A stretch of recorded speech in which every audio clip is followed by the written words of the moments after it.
জোরে বল, আসো বেরো।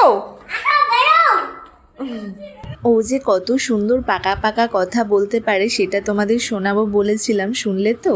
কাম্মা ঘরে দরজা দিয়েছে আর কাম্মাকে নাম ধরে ডাকছে।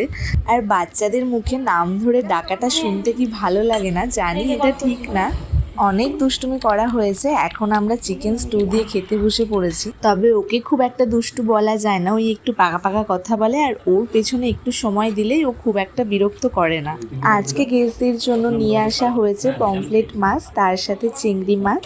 মাংসের থেকেও না আমার কাছে ভালো ভালো মাছ খুব প্রিয়। ভালো মাছ হলে আমার আর কিছু চাই না। মা এখানে পমফ্লেট মাছটা করার জন্য আলু ভাজতে বসিয়ে দিয়েছে।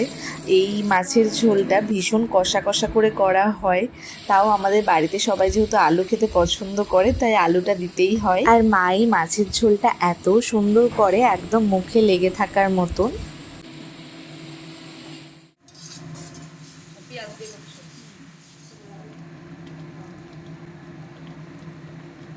কেউ পায় না, একটু লঙ্কা দাও না।